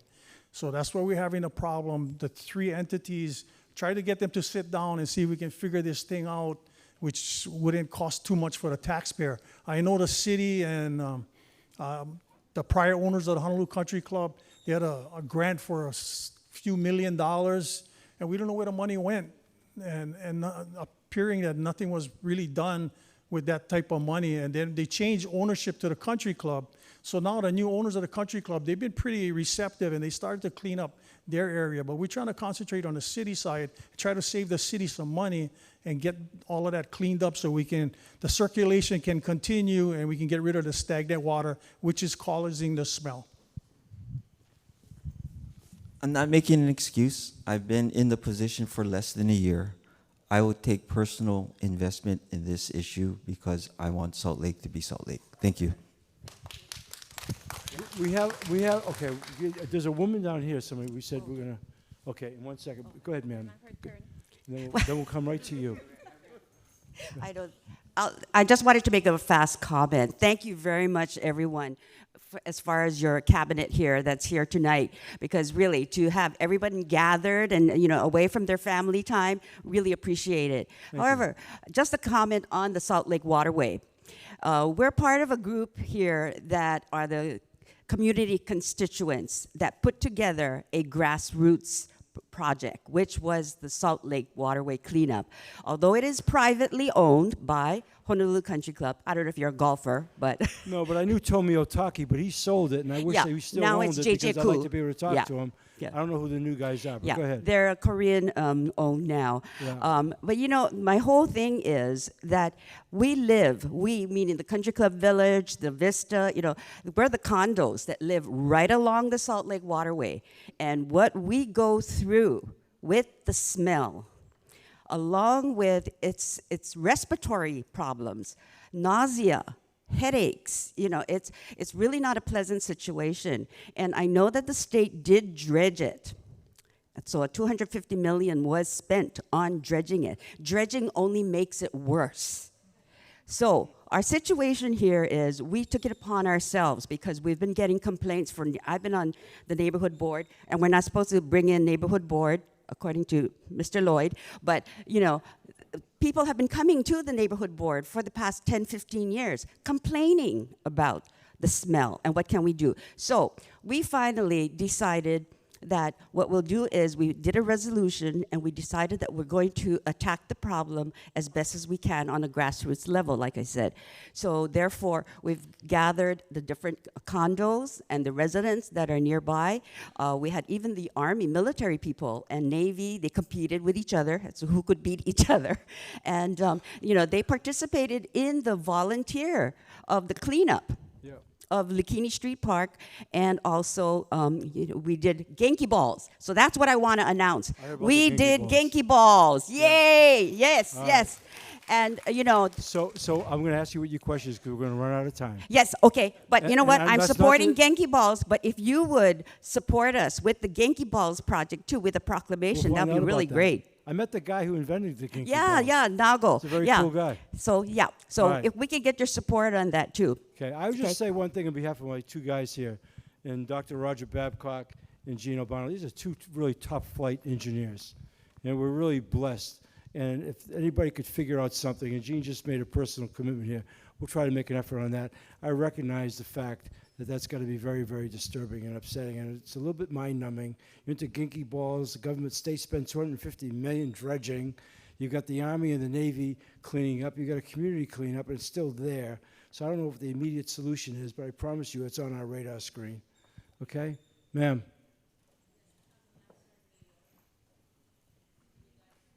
Your microphone is not on. It's the magic microphones. They keep shutting off to everybody. I have a concern, Mayor. This is with regards to my application for rebuilding our house at Pearl City. The application is since 2022, and our number is 1464. Okay. 1464 is your application permit number? Yeah, Okay. since 2022. I brought this up already to Don? Gene Albano Yeah, but to that's help not- me with that. Yeah. Although he is not the one. Yeah, he's not the one. Don Yeah, is... 2 to 3 months already. Yeah. But up to now, no Well, more yet. we'll have Don talk to you. Look, I don't know if any of you saw our State of the City, and I'm not going to repeat the whole thing. But when we came into office 3+ years ago, we knew the Department of Planning and Permitting was broken and had been broken for decades. And we had a city audit that just detailed all of that. But nonetheless, we wanted to really understand the problem. We've spent the last couple of years understanding that problem, developing the right solutions, and we're well on our way. In fact, in using software, we're focused on people, processes, and technology. Technology is a big part of it. So I can only tell you, your wait is legitimate. There's no denying it. It drives us crazy. We've made a lot of inroads already. Have Don at least be able to give you the status of where your permit is. Very shortly, you'll be able to do that online, understand exactly where you are. But I said on the record last 2 weeks ago, a month, maybe it's already a month ago, we did the State of the City, that we're very aware of those timely delays. When we first came into office, the backlog just for pre-screening, which is the first phase, was 6 months, just to even get out of pre-screening. And we had a backlog of nearly, I believe, close to 6,000 applications.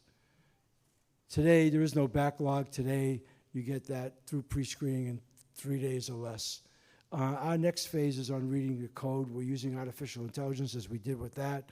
We've done a lot of work. It's complicated detail with the union, but I went on record and said that permit reviews within the next year will happen in 2 to 4 weeks. And we're on record of doing that. We've done a tremendous amount of work in a short period of time against something that everybody told us could not be done.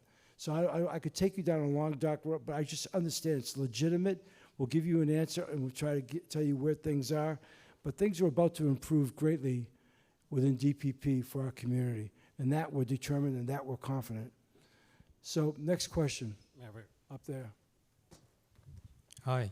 Thank you, Mayor and Cabinet. It seems to me that looking at the entire city, that the city finances are in a vice grip. On one hand, it's very difficult to pass on property taxes because of the changing in demographics and a lot of people leaving Hawaii. On the other hand, you look at all the other people looking for, your issue is retention and recruitment of employees. So you're caught in a vice of increasing costs and demands for services. How are you funding this? Are you borrowing your way out of this? No. We're budgeting. And, you know, and you have to understand what you're capable of. So our attitude is pretty basic. How much money do we have, and what can we do with that money? And we're not raising property taxes. So we have budget money for more employees. The council's been really helpful with us on that. We've actually changed the dynamic of how that works, and whether or not Nola or somebody else wants to talk about it. So it's not really a function of the money and what you're saying. It really is, for us right now, it's about people. It's about people. And since you alluded to out-migration, that's a serious issue for this state. And COVID didn't help, made matters worse, but we've been going through out-migration for the last 8 years. I don't know if anybody, so we're very focused on that. That brings us down to what we're trying to do with respect to housing and the initiatives we're doing in this city, and we can't do stuff fast enough. It's been a long time coming, but we're at that fulcrum, at that point right now where, you know, we want to reverse that because we can't afford to do that. The people that are leaving are exactly the people we don't want to leave. My 3 kids were all born here. They grew up here. They don't live here. So I understand that. For a lot of people, we don't want people to leave. And the people that I've talked to that had to leave, they didn't want to leave. Some people do, I know that. But most of them don't want to leave. And they stay very close to this place. You know, and it's home for them. So we get it. But no, we're okay on the money. We may cry a lot of things. I'm not going to cry poor. Not with a $4.5 billion budget. It's a question of where your priorities are, how you understand what those priorities are, and what you spend your money on. And that's a lot of what we've gotten done over the last couple of years with help from our city council. We've changed the dynamic of how the city's operated and what we spend money on. We're okay there. We need the people. Right? And we're not raising property taxes. Okay.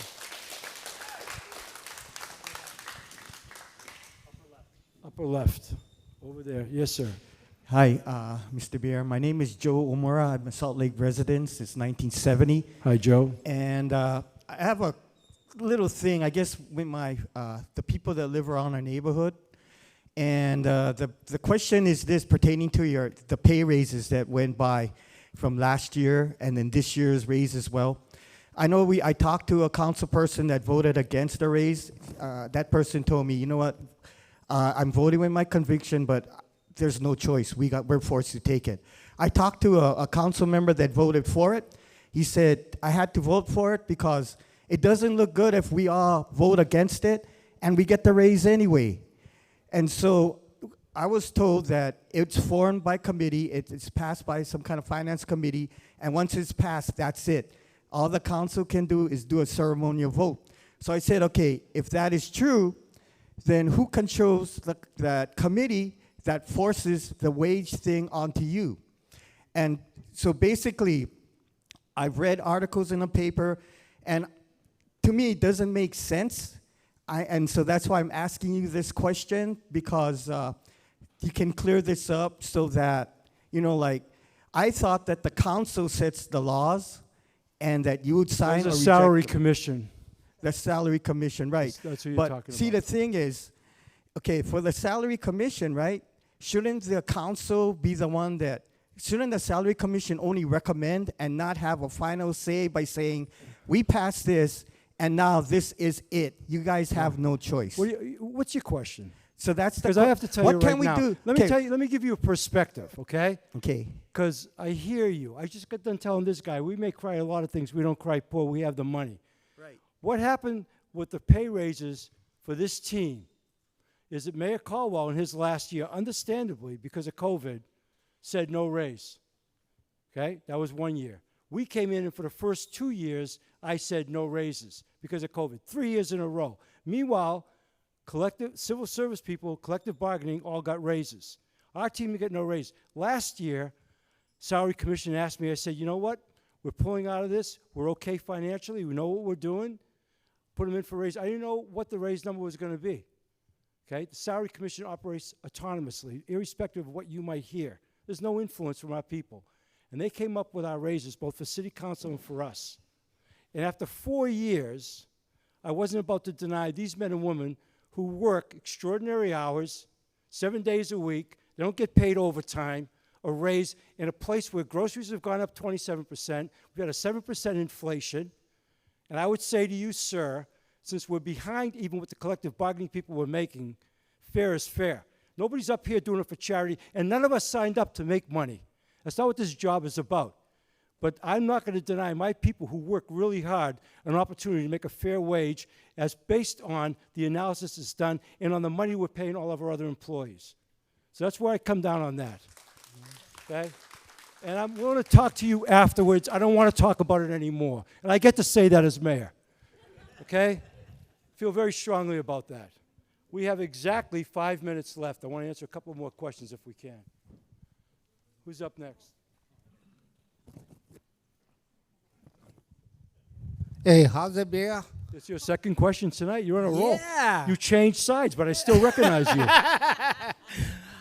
I've been a resident of Country Club Village from December 13th of 1995. And this is the first time that I listen to a mayor that speak truth. That you talking about finances and everything, you put it in a guideline where, for me, I went to Farrington, I limited education, but I understand where you're coming from. Thank you for that, but I got more Farrington friends that graduate from there. They always play that act on me, and they're some of the smartest guys I know. Okay, so thank you. I got plenty of friends from Farrington. They always say, hey, you know. Okay, one more question, and we're going to wrap up the night. Yes? Oh, no, who we got? Andrew, hang on a second. Is there anybody from Salt Lake in this area that wants to ask anything else? Radiant, please. Yeah. Okay. Hi, Radiant Cordero, Salt Lake resident, as you asked, as well as, of course, their city council member. Something that we're really happy with is the final construction or work on the Salt Lake Blvd widening project. You know, this supersedes all of us. It's twice as old as I have. The residents of Salt Lake have been waiting twice as long as I've been alive. So it's really great to have started. And I just want to know an update on the Salt Lake Blvd widening project. Thank you. Haku's here, right? Hey, okay. But I would tell you, I've gone up there. That's a massive project. It is. It is really a massive project. Haku, go ahead. Thank Make you, it Mayor. good, Haku. This is big here. Thank you. You know, yeah, we know it has been an inconvenience to the community. We are grateful for your patience and for your input because we know that everything is going to be perfect the first time we put it out there. We have made changes, right, to traffic control, making things safer. And so, again, thank you guys. We are on track to complete construction at the end of next year. And then we're going to start the final phase toward the middle of 26. So we're wrapping up the design for Salt Lake Blvd Phase 3B, which will begin or will be awarded in July of 26. So in a few years, it'll all be done, and then once we have that Christmas parade, it'll be perfect down Salt Lake Blvd. Thanks. Thank you for the question. Look, I want to wrap it up on time. We're not going to run out of here. We're going to stay here. I want to end this the way we started out, and that is thanking you. Thank you for who you are. A number of you have said tonight, including the last man, was how long you've lived in this area. We know you care deeply about it. I understand the issues. We've heard some tonight. We really just appreciate this opportunity. I promise you this, each and every person up here tonight that said they're going to follow up with you will follow up with you. If we can solve it, we will. But we're going to deal with you directly. I don't want anybody saying, you know, we called, nobody responded, we didn't know who to talk to, whatever, any of that sense of helplessness. We don't want that. Okay, so again, thank you. I want to thank our team. I want to thank the elected officials tonight that came out, Radiant and Val, and I should say Councilwoman Cordero, Councilwoman Okimoto, Council Chair Waters, retired Senator Sam Hong, all of you, thank you very much, okay? Thanks for being here. Thank you.